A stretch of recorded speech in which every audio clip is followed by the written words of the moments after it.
Hi Harshad, this is Riddhi with Prospect Mortgage. I am going to give you this closing cost video so you can understand where your funds are going and how much money you need to come up with. I do it a little differently than giving you a good faith estimate because there are so many things that you cannot show on good faith estimate these days because of the government regulation. So we have come up with this presentation because this is going to match up exactly with what you're going to be looking at the closing table. So this is a much better way of explaining the numbers. So let me walk you through line by line and then you can see how it is going to work. So our purchase price is, according to you, 255,000 and you want to put 10% down. So that's what we are going with right now. Our down payment is 25,500. You're going to be doing two loans. The first loan is 204,000 and that's the 80% of 255. That is the rate that we can lock at 5% on a 30-year fix for 45 days without any points. There is no prepayment penalty and the closing costs are what I'm disclosing to you right now. So this is going to be amortized over 360 months. The second loan is for the 10% of the value of the purchase price, which comes to 24,500. I don't think that's correct. Actually, it should be 25,500. So, and our this is a HELOC. What that means is this is a variable rate. At this time, they are starting you at 4.99%. It is tied to the prime. Prime is the rate that the government sets or the Federal Reserve sets it. And at this time, it is at 3% for the consumers, and they're charging a margin of 1.99 to it. So as the prime rate moves, your rate will change up or down depending on where the market goes. But I want to be honest with you, at this time, the prime rate is as low it can go. They will not reduce it any further. All it can do is go up. And there is no period that this rate is fixed for. This is a variable rate. It will be changing every time the government changes the prime rate. They meet 8 times a year, so the rate can change technically 8 times, but it can change even more often than that.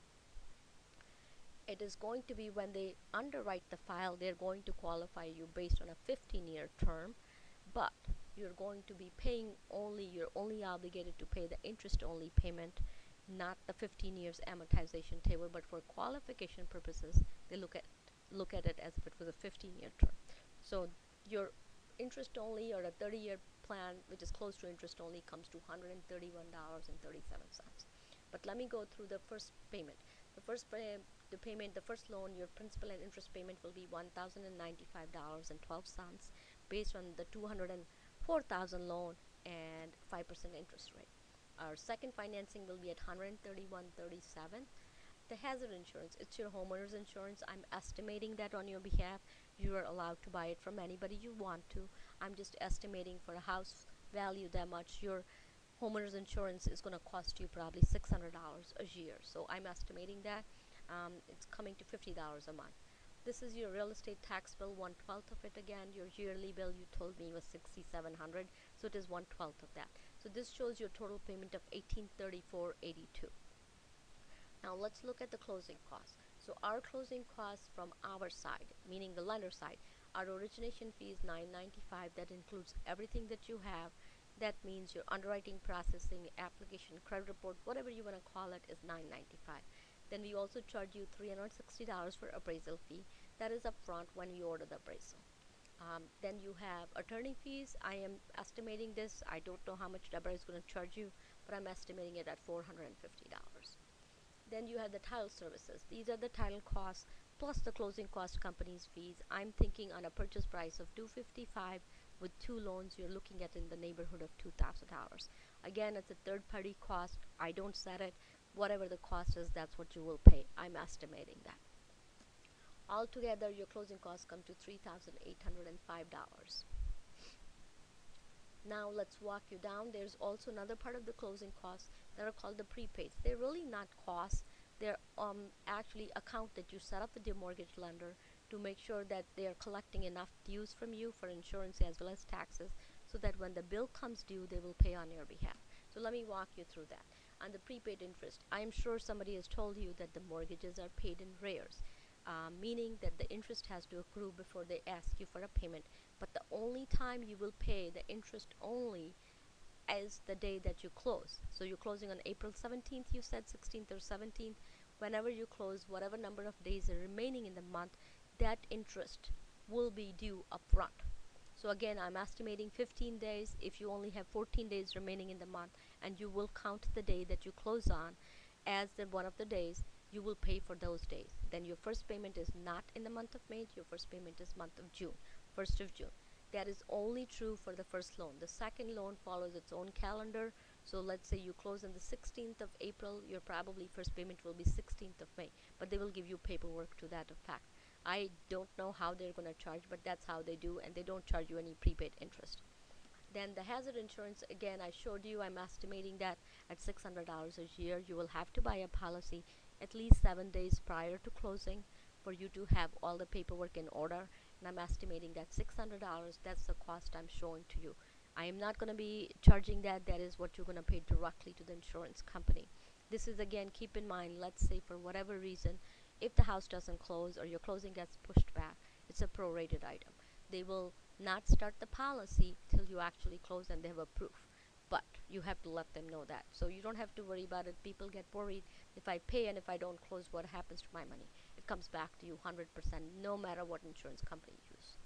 Now, we'll also look at, again, hazard insurance for $150. You're buying a policy for upfront for 1 year, then you're also going to escrow for 3 months. The reason you have to escrow, because you're thinking, well, I just paid, why do I have to pay more?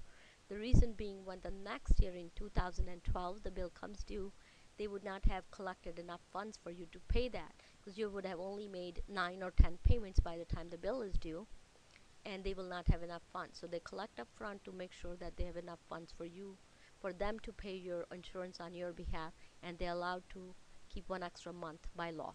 So that's why they're collecting $150. Now the second item on this column is county taxes, which comes to $3,350.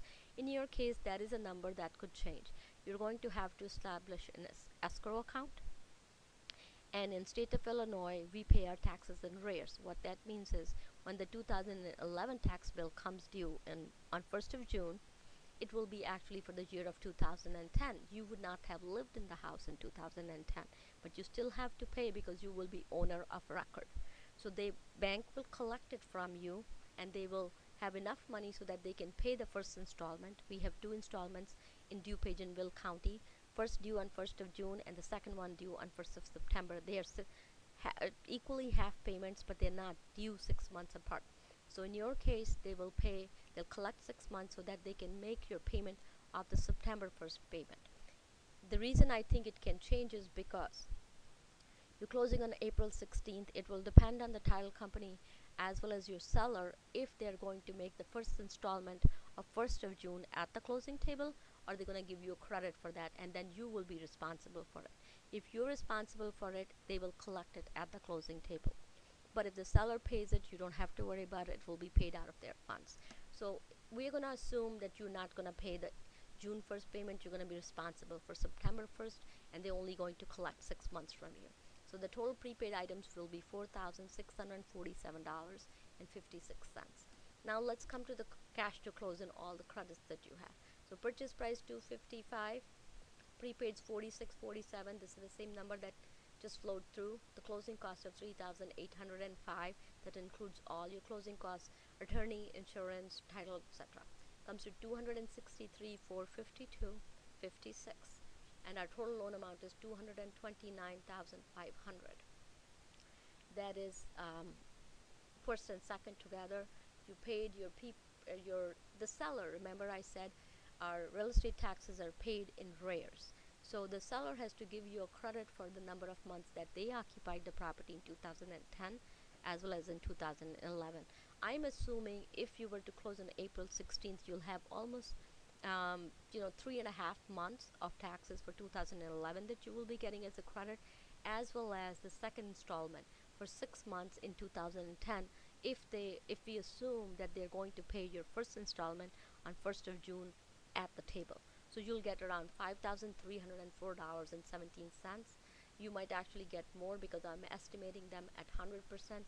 If your contract says that you are getting your real estate taxes at 105% of the last year's bill, which is pretty normal, then you'll be getting that. I did not put any deposit because I don't know how much you have put as an earnest money, and I also didn't show if any seller is paying you any of your closing costs. So if they are, and you also have put an earnest money, which I'm sure you have, you'll get that as a credit. So altogether we have credits of $234,804.17. So we need 228,648 and 39 cents for you to bring to the closing. That's how much you're going to need to close. With two loans, first and second, obviously it will change if we do 80 10, the 90%. I don't think anything, the loan amounts won't change, closing costs will stay the same. The only thing that will change is you will have PMI, your payment will change, but your cost as far as the closing costs are concerned will stay the same. I'm going to give you a call and see if there are any other questions, but this is, my clients find it very, very useful, and we stick to it. Our numbers do not change. So hopefully this helps you clarify the picture. I will look forward